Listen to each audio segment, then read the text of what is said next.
네, 이 45장, 에스겔서 45장부터 48장까지 내용을 이제 새 성전의 삶이라는 제목으로 말씀을 전하도록 하겠습니다. 자, 하나님은요, 지금 이제 바벨론에서 포로 생활을 하는 에스겔 선지자에게 나타나셔서 앞으로 세워질 새 성전에 대한 이제 환상을 보여주셨습니다. 이 새 성전은 예수님이 세우시는 성전이 되겠습니다. 40장부터 44장까지는 성전의 구조를 말씀하시면서 예수님을 통해 드려지는 예배에 대해서 말씀하십니다. 자, 그리고 이제 45절부터 48장까지는 땅 분배에 대해서 말씀을 하세요.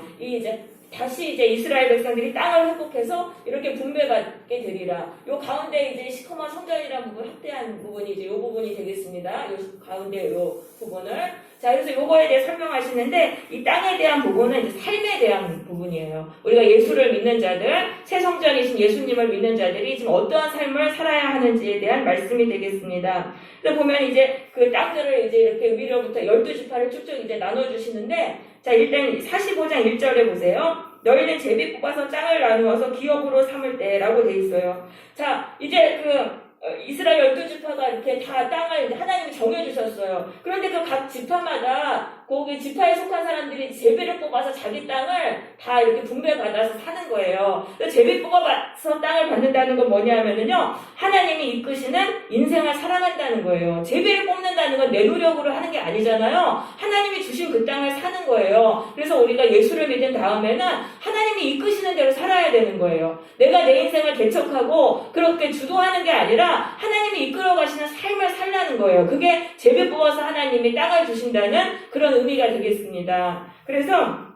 이제 우리가 기도할 때도 하나님께 내 뜻을 갖고 기도하는 게 아니에요. 내가 하나님께 기도해서 내 뜻을 이루고 이런 식으로 내 인생을 내가 개척해가는 게 아니라 하나님이 기도를 통해서 하나님의 뜻을 알고 하나님이 이끄시는 대로 우리가 따르는 그런 삶을 살아야 하는 것입니다. 그래서 이제 땅을 나누는데 여기 이제 가운데 요 부분을 이제 거룩한 부분, 여기를 이제 하나님께 드리라는 거예요. 한 가운데 그 중간의 부분을 하나님께 드려라. 이건 뭐냐면은 하나님을 내 인생의 주인으로 삼고 살라는 거예요. 하나님을 내 인생의 주인으로 이제 삼고 살라. 요 거룩한 이 땅에 여기 요 부분, 여기 보면 여기 성전이 있잖아요. 하나님 예배 중심의 삶, 하나님을 나의 주인으로 삼는 삶을 살라는 거예요. 우리가 내 인생의 주인이 내가 되면은 인생이 힘들어져요. 이 인생이 내 뜻대로 되지도 않아요. 그리고 내가 내 인생 책임져야 돼요. 그런데 하나님께 다 맡기면서 살면은 어려운 것도 하나님께 기도하고 하나님이 풀어주시고 하나님이 이끌어주시는 그 인생대로 살라는 거예요. 그러면은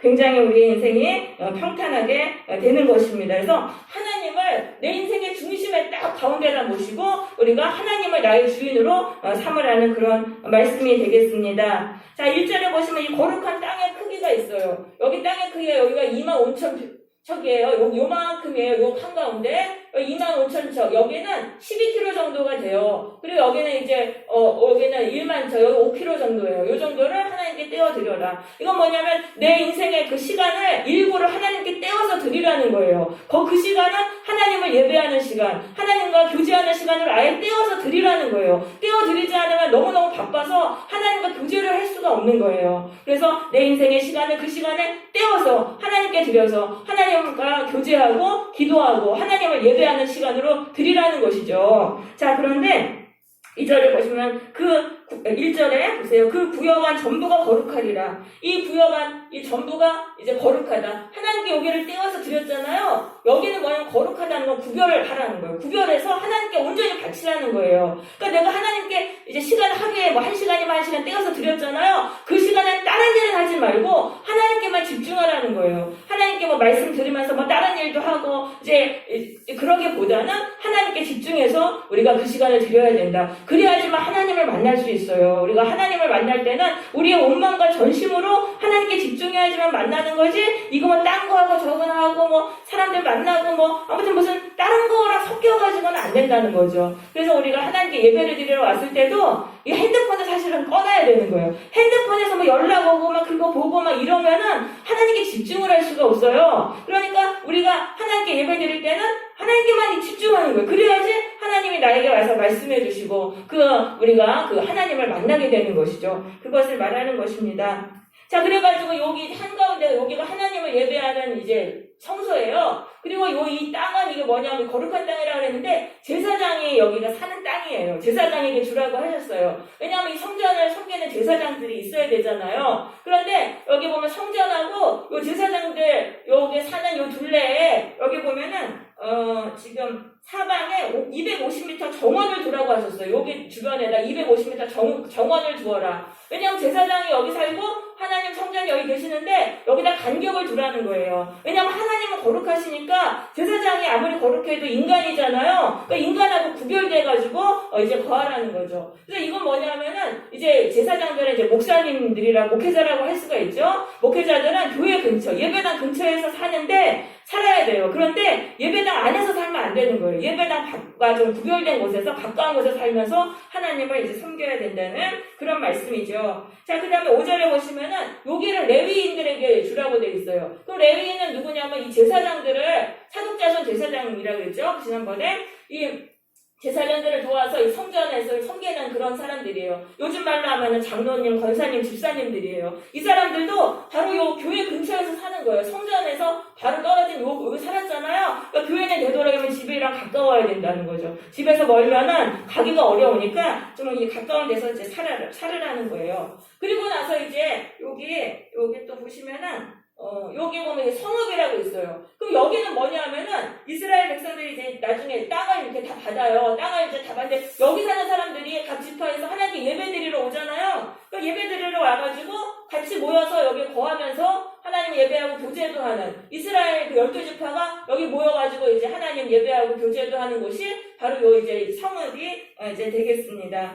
이제 여기는 어떻게 생각하면 이제 교회라고도 할 수가 있죠. 우리가 교회에 모여서 또 예배도 드리고 하니까요. 자, 그 다음에 여기 이제 이 땅에 분주라고 있잖아요. 여기랑 요 옆에 이 구석에 이쪽의 땅을 왕에게 주라는 거예요. 그러니까 백성들은 이제 나머지 이제 땅들을 받고 이 성전 옆에 양쪽에 이쪽에 사는 왕에게 줘라. 그럼 이건 뭐냐면 하나님의 가운데 계시고 왕이 요 옆에 땅을 받았잖아요. 그러니까 이건 뭐예요? 하나님을 가장 높이라는 거예요. 왕은 인간 지도자예요. 인간 지도자도 하나님 다음으로 섬기라는 거예요. 우리가 인간 지도자에게 그 권세에 복종을 해야 돼요. 하지만 그것도 하나님 다음으로 섬기라는 그런 말씀인 것입니다. 그래서 우리가 하나님만 섬겨야 돼요. 교회에서도 목사님을 섬기는 게 아니에요. 하나님을 섬겨야 되고 그 다음에 목사님이고 가정에서도 하나님을 우선으로 생기고 그 다음에 부모님이고 이런 식으로 이제 하라는 그런 말씀이 되겠습니다. 그렇게 하면 어떻게 되냐면 8절에 보세요. 그렇게 되면은 나의 왕들이 다시는 내 백성을 압제하지 아니하리라. 자, 여기다가 하나님을 제일 우선으로 섬기고 그 다음에 인간 지도자를 그 다음으로 섬기잖아요. 그럼 왕들이 갑질을 못한다는 거예요. 왕들이 백성들에게 함부로 억압을 하지 못한다는 거예요. 그러니까 우리가 하나님을 섬겨야지 사람으로부터 자유로울 수가 있어요. 하나님을 믿지 않고 살면은 사람에게 압제를 당하는 거예요. 사람의 지배를 받아가지고 압제를 당하는 거예요. 그런데 우리가 하나님을 섬기면은 하나님이 우리를 인간으로부터 하나님을 최고로 섬기면은 하나님이 우리를 인간의 지배에서 우리를 자유케 하시는 거예요. 그래서 하나님이 우리에게 자유를 주시는 거예요. 이스라엘 백성들이 과거에 그 이스라엘에서 애굽 땅에서 바로 왕에게 학대를 받았잖아요. 근데 하나님이 그들을 그 인간의 그 학대에서 인간 지도자 학대에서 해방하시고 자유케 하신 거예요. 그래서 우리가 하나님을 내 인생의 가장 주인으로 삼으면은 우리는 사랑으로부터 자유하게 된다는 그러한 말씀이죠. 그 다음에 또 한 가지 이건 뭐예요? 내 인생의 주인을 하나님께 두라는 거예요. 이 왕이라는 건데 보통은 내가 내 인생의 왕이에요. 그런데 그렇게 살지 말고 내 인생의 왕을 하나님이 되게 하라는 거예요. 그리고 내가 그 다음에 이제 여기 귀퉁이에 이렇게 이제 있게 하는 거예요. 그러면은 나는 다른 사람들을 억압하지 않게 된다는 거예요. 그러니까 사람들이 그래요. 하나님이 없이 내가 내 인생의 주인이 되잖아요. 그럼 내가 좀 힘이 있으면은 사람들한테 내가 힘이 있으면은 내가 잘난 줄 알고 사람들을 억압하고 짓누르는 거예요. 악을 행하는 거예요. 그런데 내가 하나님을 섬기면은 내가 힘이 있어도 그렇게 안 한다는 거죠. 왜냐하면 하나님이 나에게 사람들 섬기라고 힘을 주셨구나. 이걸 아니까 내가 가진 그 권세를 가지고 내 권력을 가지고 다른 사람들을 유익하게 하면서 이렇게 살아가게 된다는 거죠. 그래서 하나님을 믿어야지 갑질을 안 하는 거예요. 하나님을 안 믿는 사람은 힘이 있으면 갑질하는 거예요. 근데 하나님을 믿는 사람은 그 힘이 있어도 갑질을 우리가 안 하게 된다는 그런 말씀이죠. 자, 9절에 보세요. 주 여호와께서 이같이 말씀하시니라. 이스라엘의 통치자들아 너희에게 만족하니라. 이 통치자들은 이스라엘의 지도자에 해당되는 사람들입니다. 너희에게 만족한다는 건 이것으로 족하다는 거예요. 이제는 그만해라. 이제는 못된 일 그만해라. 너희가 예수를 믿었으면은 그다음부터는 모든 못된 일은 다 버려야 된다는 거예요. 특별히 지도자의 그 위치에 있는 사람들은 악한 일을 버려야 돼요. 여기 보면 너희는 포악과 겁탈을 제거하라. 포악이라는 건 잔인한 것을 말합니다. 겁탈은 폭력과 억압을 말합니다. 잔인하게 사람을 누르는 일들을 이제는 버려야 된다. 그렇게 해서 백성에게 속여가지고 빼앗고 그런 일들을 하지는 말아야 된다는 거예요. 그래서 우리가 예수를 믿고 나면은 내가 지도자의 위치에 있는 사람은 다시는 그렇게 불의한 그 행동을 우리는 해서는 안 되고요. 정의와 공의를 행해야 된다는 거예요. 내가 가진 그 권력을 가지고 사람들을 다 의롭게 사람들에게 우리가 공의를 행해야 된다는 것입니다. 그래서 교회에서 직분 받아가지고 직분자들이 사람들한테 대접받으려고 이제 그렇게 해서는 안 된다는 것이죠. 종이 되어서 섬겨야 된다. 정의와 공의를 행하라고 하셨잖아요. 사람을 대할 때 공평하게 대하라는 거예요. 사람을 대할 때 차별 대우하지 말라는 거예요. 차별 대우하지 말고 또 사람하고 편먹고 불의를 행하고 이 사람이 잘못도 안 했는데 이 사람이 편먹으면서 이 사람한테 잘못된 짓을 그런 것을 하지 말라는 거예요. 그래서 우리가 예수를 믿고 나면은 우리는 교회 생활만 열심히 하고 하나님께 열심히 기도만 드리고 이러면 못 받을 것 같은데 그게 아니라는 거예요. 우리 삶에서 행하는 이 죄를 다 버려야 되는 거예요. 특별히 사람에게 행하는 죄를 버려야 돼요. 사람을 억울하게 하는 일을 절대 하면 안 되는 거예요. 사람을 우리가 이제 공평하게 대하면서 억울하게 하는 그런 일들을 우리는 버려야 돼요. 또 10절에 보세요. 너희는 공정한 저울과 공정한 에바와 공정한 밭을 쓰라. 이 에바라는 거는요, 고체를 재는데 22리터의 부피예요. 22리터. 굉장히 크죠? 또 이 공정한 밭을 써라. 이 밭은 액체의 부피 22리터가 되겠습니다. 그래서 우리가 상거래를 할 때 사람을 속이지 말라는 거예요. 그 저울을 조금 이제 속여가지고 그래가지고 돈을 조금 더 벌고 그런 일을 하지 말라는 거예요. 왜냐하면 하나님은 이걸 미워하시기 때문에 저주를 내리신다는 거예요. 그래서 우리가 사람들하고 뭐 돈 문제 할 때는 그거 뭐 큰 돈도 아니에요. 조그만 돈 그거 좀 이익 보려고 그런 걸 하지 말라는 거예요. 그것 때문에 우리에게 저주가 달라붙는 것입니다. 그리고 12절에서는 여기서 뭐 세겔, 그 다음에 뭐 게라, 마네 이런 거는 화폐예요. 화폐. 돈도 뭐 우리가 5,000원짜리 있고 10,000원짜리 있고 50,000원짜리 있잖아요. 그러니까 이런 거에서 이게 뭐든지 돈 문제에서 정직하게 하라라는 그런 말씀인 것입니다. 13절입니다. 너희가 마땅히 드릴 예물은 이러하니 하나님께 헌금을 드려야 된다는 거예요. 내가 하나님이 소득을 주셨을 때 그 소득의 일부를 떼어서 하나님께 헌금을 드려야 돼요. 그래서 13절에 보시면은 밀 한 호멜에서 6분의 1인 에바를 드려라. 이건 뭐냐면 16분의 1의 양을 하나님께 드리라는 거예요. 14절은 기름은 이제 말하는데 기름은 100분의 1의 양을 드리라고 말씀하셨고요. 15절에서는 가축은 200마리 중에서 한 마리는 하나님께 드려라. 그럼 그 한 마리를 가지고 이제 하나님께 제사를 드리는 거죠. 그래서 우리가 왜 헌금을 바쳐야 되냐면은 하나님께 예배를 드리려면은 이게 물질이 필요한 거예요. 그렇기 때문에 그것들을 성도들이 서로 부담을 해야 되는 거예요. 그래서 최소한으로 정한 것이 바로 11조인 것입니다. 그래서 우리는 내가 가진 그 소득에서 일부를 떼어서 하나님께 이제 헌금으로 우리는 이제 드리라는 그런 말씀이 되겠습니다. 자, 그러니까 우리가 예수를 믿으면 어떻게 해야 되냐면은요, 첫 번째로 하나님을 나의 주인으로 삼아야 돼요. 내 인생의 주인으로 삼고, 두 번째는 사람들에게 행하는 불의를 버려야 돼요. 사람을 억울하게 하는 그런 일들을 절대 하면 안 되는 거예요. 세 번째는 이 돈 문제, 물질에 있어서 정직하게 행하면서 또 하나님께 내가 이제 11조를 드려야 된다라는 말씀을 드렸죠. 그것뿐만 아니라 이제 그 다음에 이제 예배를 드려야 되는 거예요. 예배에 집중하며 살아야 돼요. 18절 보세요.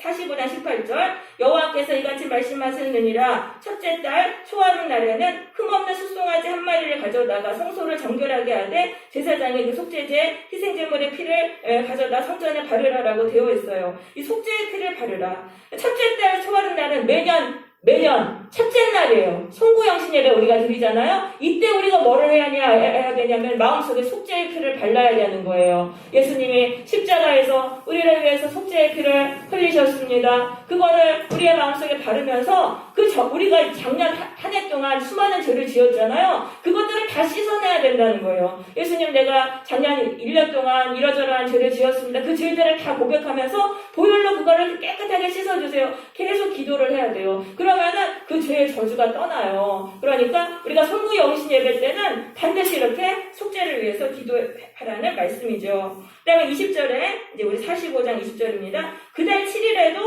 또 그렇게 하라는 거예요. 1월 7일에도 모든 과실범과 모르고 범죄한 자를 위하여 그렇게 할 성전을 속죄할지니라. 그래서 1월 7일일 때도 또 예수님의 십자가를 바라보면서 내 죄를 씻어달라고 계속 이제 기도하라는 거예요. 그러면은 모르고 전에 지었던 죄가 생각나는 거예요. 내가 누구에게 죄를 지었는데 나는 그게 죄인 줄도 몰랐는데 생각도 안 나는데 근데 예수님의 십자가를 바라보면서 자꾸 죄를 회개하니까 그게 생각나는 거예요. 그게 생각나가지고 그럼 보혈로 예수님 내가 잘못했습니다. 이 죄를 씻어주세요. 그러면 그 죄 때문에 내가 저주를 받고 있었는데 그 저주에서 풀려난다는 것이죠. 그래서 우리는 교회에 올 때는 이게 죄를 날마다 고백하면서 우리가 그 죄에서 저주에서 풀려나기 위해서 기도해야 되는 것입니다.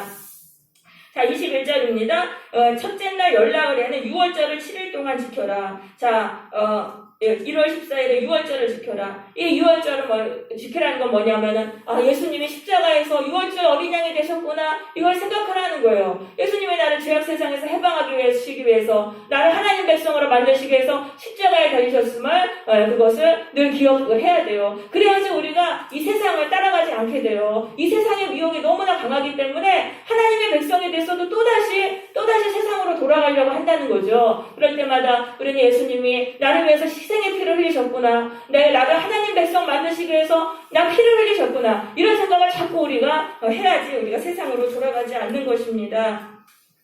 자, 25절입니다. 7째 날, 15째 날, 7일 동안의 명절을 지켜라. 이거는 장막절이에요. 이거는 추수감사절이에요. 이때는 모든 추수를 마치고 그 추수에 대해서 감사의 예물을 드리는 추수감사절을 지키라는 말씀입니다. 자, 이제 46장 3절로 가보세요. 이 땅 백성도 안식일과 초하루에 이 문 입구에서 나 여호와께 예배하라. 자, 안식일은 뭐냐면 이제 주일을 말하는 거예요.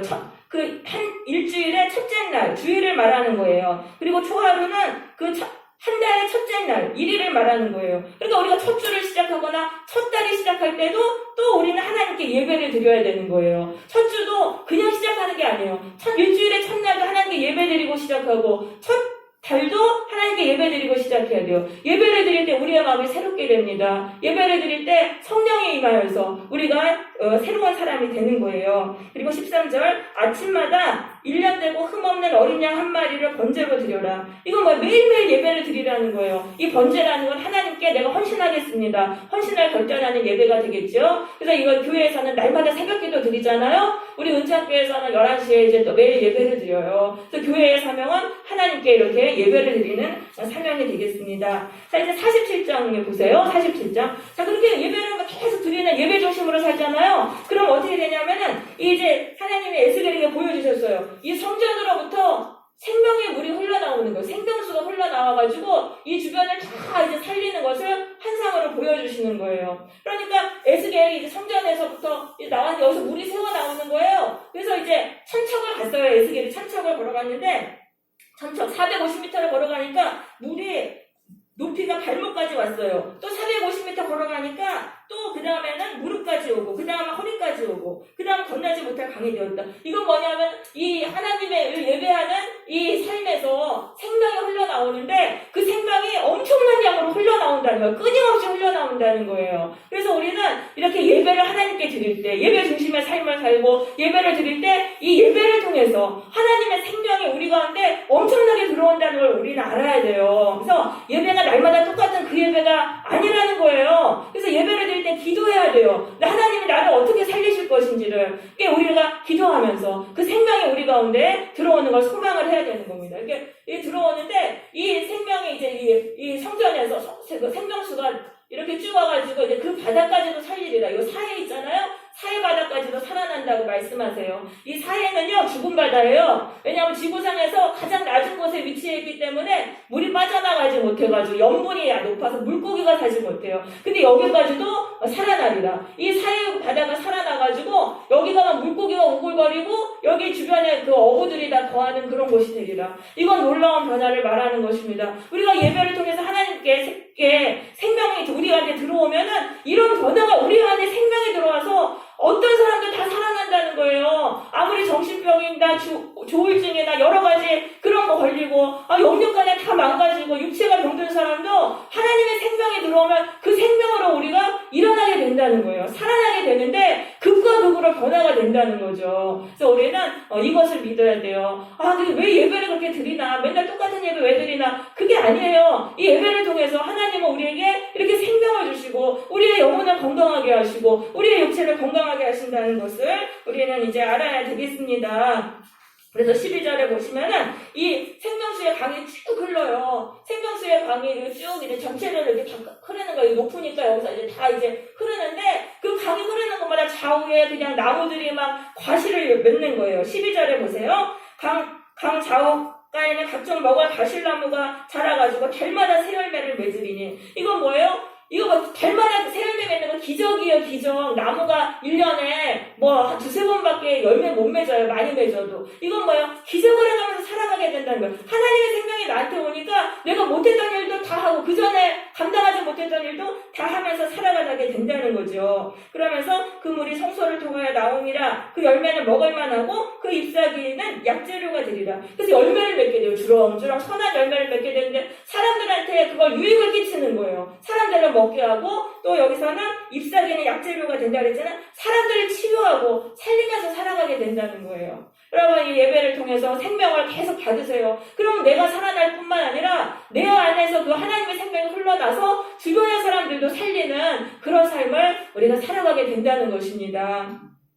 네. 그리고 나서 이제 13절에 보세요. 13절에 이제 하나님이 이제 땅을 나눠주시겠다고 말씀하세요. 그럼 이 땅은 뭐냐 하면 여기 가나안 땅이잖아요. 여기가 바로 이거 뭐예요? 천국을 말하는 거예요. 천국의 복을 주시겠다는 거예요. 하나님이 우리에게 약속하셨잖아요. 너희가 예수를 믿으면은 구원받고 천국의 복을 받으리라. 드디어 천국의 복을 누리는 거예요. 그래서 예수를 믿으면 죽은 이후에 천국 가는 그게 아니에요. 이 땅에서 예수님을 통해서 이제 생명이 우리한테 들어오는 거예요. 우리가 불의를 버리고 그리고 하나님 예배 중심으로 살면은 생명이 자꾸 들어와가지고 그게 넘쳐서 우리가 결국은 하나님이 약속하신 그 천국의 복을 받으면서 이게 바로 땅을 분배받았다는 거예요. 천국을 이 땅에서 누리면서 우리가 이제 살아가게 되는 것입니다. 자, 그러면서 14절에 보시면은 너희는 공평하게 나누어서 기업을 삼으라. 이 기업이라는 것만 아버지가 주신 유산이에요. 하나님 아버지가 우리에게 정해주신 천국의 복이에요. 그거를 우리가 언젠가는 누리는 거예요. 우리가 계속 예배를 드리고 예배 중심으로 살면은 그거를 누리는데 공평하게 나누어주라고 하세요. 공평하게 나누어주라고 좀 하세요. 근데 여기 보면은 어떤 지파들은 이게 험악한 땅을 받은 지파도 있고요. 어떤 지파는 좋은 땅을 받은 지파도 있어요. 그렇으니까 이건 뭐냐면은 천국의 복을 받았다고 해서 다 삶이 똑같은 건 아니에요. 삶은 다 다른 거예요. 천국의 복을 받아서도 삶은 다르지만 그 각자의 자리에서 하나님에게 천국의 복을 우리가 완전히 누리면서 살아가게 된다는 거예요. 어떤 사람은 시골에서 가난한 움막에서 살 수도 있겠죠. 어떤 사람은 뭐 정말 그 부자 고급 아파트에서 살 수도 있겠죠. 그런 거는 상관없는데 각자가 천국의 복을 충만히 누리면서 우리는 살아가게 된다는 그런 말씀이 되겠어요. 그런데 13절에 보시면은 요셉에게는 두 목을 주라 그랬어요. 요셉의 아들이 므낫세랑 에브라임이잖아요. 그 여기서 두 지파로 두 몫을 받아요. 그럼 요셉은 왜 두 목을 받냐 하면은 요셉은 형들에게 의해서 노예로 팔려갔잖아요. 애굽의 노예로 팔려갔어요. 그랬는데 애굽의 총리가 됐는데 형들을 다 용서해줬잖아요. 그렇기 때문에 하나님은 요셉에게는 두 몫을 주시는 거예요. 그래서 우리가 이 땅에서 고난당하고 억울한 일 당하고 그래도 다른 사람들 용서해주고 살면은 하나님이 우리에게 이렇게 두 몫으로 갚아주신다는 것을 우리는 이제 알아야 되겠습니다. 네. 그래가지고 이제 22절에 보세요. 22절에 보면 타국인, 외국인도 이 지파를 나눠주라고 하셨어요. 외국인도 여기 이 땅을 나눠주라. 그럼 이건 뭐냐면 예수님을 통해서 모든 민족이 다 천국의 복을 받게 된다는 것을 말씀하는 거예요. 우리가 예수님만 믿으면 남녀노소, 빈부귀천, 민족을 다 초월해서 예수를 믿는 자는 다 끝까지 예수를 믿고 예배 중심으로 살아가면 이 천국의 복을 받는다는 그런 말씀이 되겠습니다. 자, 그렇게 해서 이제 봤는데, 여기 이제 성전에 여기, 좀 자세히 요 성읍을 이제 말씀을 드리겠습니다. 15절 보세요, 15절. 48장 15절 보시면은, 여기가 지금 여기를 이제 성읍을 한가운데 있게 하라 그러는데, 여기가 바로 이제 요한계시록에서는 새 예루살렘 성으로 나왔어요. 천국, 이제 성도들이 들어가는 새 예루살렘 성이 바로 이제 이 성읍이 되겠는데요. 자, 지금 보면은, 이제 성도들이 아까 말씀드렸잖아요. 각자 여기서 사는 거예요. 천국의 복을 받고 다 각자의 자리에서 살다가 여기 와가지고 이 성읍에서 같이 하나님을 이제 섬기는 거예요. 그래서 이걸 봤을 때 우리가 이게 신앙 공동체에서 하나님을 섬겨야 되는구나. 하나님은 각자의 자리에서 그냥 나 홀로 섬기는 게 아니에요. 그래서 가나안 신자가 되면 안 되고 우리는 하나님 앞에 나와서 그 예배 공동체에서 같이 이제 하나님을 섬겨야 된다는 걸 이제 알 수가 있어요. 그런데 이 성읍의 이름이 바로 35절에 보세요. 여호와 삼마라고 돼 있어요. 하나님의 거기에 계시다. 이 성읍의 이름이 하나님의 거기에 계시다. 여호와 삼마예요. 그럼 여호와 삼마, 이건 뭐예요? 한마디로 천국이라는 거예요. 여기가 천국이라는 거예요. 천국의 복을 받은 성도들이 같이 모여서 하나님을 예배할 때 그곳에 하나님이 임하시고, 그래서 천국이 걸 누리게 된다는 거예요. 이 세상의 고통과 슬픔이 다 사라지고 정말 그 기쁨과 그 사랑과 평안과 그 우리의 삶이 정말 천국을 거기서 누리게 된다는 그러한 말씀이 되겠습니다. 그래서 우리가 성도들의 교제가 굉장히 중요해요. 기독교 신앙에서는 우리가 사도신경 고백할 때 성도들의 교제를 거기에다 넣잖아요. 왜냐하면 이 성도들의 교제를 통해서 우리가 여기 하나님의 가운데 임하시기 때문이죠. 그런데 우리가 천국을 누리려면은 다른 사람들, 천국의 복 받은 다른 사람 성도들이 천국의 복을 받으면 안 되고 내가 천국의 복을 받아야 돼요. 내가 불의를 버리고 내가 하나님 예배 중심으로 살고 내가 하나님의 백성이 돼서 천국의 복을 받아야지 그게 저 성도가 하고도 이게 만났을 때 그게 되는 거지, 내가 안 되면 이게 안 되는 거예요. 나에게도 책임이 있는 거예요. 우리 각자가 천국의 복을 받아야 돼요. 그럴 때 우리가 모여서 예배를 드리는 이곳이 바로 천국이 되는 것입니다. 네. 그리고 여기 보시면 이 성읍의 문을 이제 마지막으로 좀 말씀드릴게요. 여기 문. 여기 보면 문이 31절부터 34절까지 보면 이 천국의 문에 대해서 이제 말씀을 하고 계세요. 그래서 이 12지파의 문이 여기 3개씩 있어요. 북쪽에 3개, 여기가 여기 3개, 12개의 문이 있어요. 그 문마다 그 지파의 이름이 써 있어요. 단지파, 에브라임 지파, 그 지파의 이름이 써 있어요. 그럼 이건 뭐냐면 우리가 예수를 믿잖아요. 그러니까 그 이름이 적힌 사람만 거기 들어갈 수 있는 거예요. 천국에는 그 천국의 문에 자기의 이름이 적힌 천국문이 있어야지만 들어갈 수 있는 거예요. 근데 우리가 예수를 믿으면은 천국에 이 문에 이름이 새겨지는 거예요. 나만 거기 들어갈 수 있어요. 그래서 우리가 거기를 들어가야지만 이 땅에서 천국을 누리면서 살아가는 거예요. 그러면 이 천국의 문에 들어가려면 우리는 어떻게 해야 되냐면 나를 바꿔야 된다는 거예요. 천국의 문은 하나님 저에게 천국을 주세요 해서 이렇게 뿅 오는 게 아니라 내가 바뀜으로 들어가는 문이 천국인 거예요. 그래서 나를 어떻게 바꿔야 돼요? 내가 주인인 인생에서 하나님이 주인인 인생으로 바꿔야 돼요. 그리고 사람들하고 관계에서 이제 차별 대우하지 말고 편먹고 이런 거 하지 말고 여기 사람들을 차별과 불의를 버려야 됩니다. 그리고 물질 문제에서 정직하게 행하고 우리가 하나님께 또 헌금을 드려야 되는 것입니다. 그리고 예배 중심으로 우리가 살아야 되는 거예요. 그렇게 될 때 하나님의 생명이 우리 가운데 들어와서 우리가 생명으로 넘쳐서 결국은 이 천국 문으로 들어가게 된다는 거죠. 그래서 이 천국의 인생이 된다는 것입니다. 네, 그래서 우리 모두 그러한 복을 받게 되시기를 바랍니다. 아멘. 네, 우리 찬양은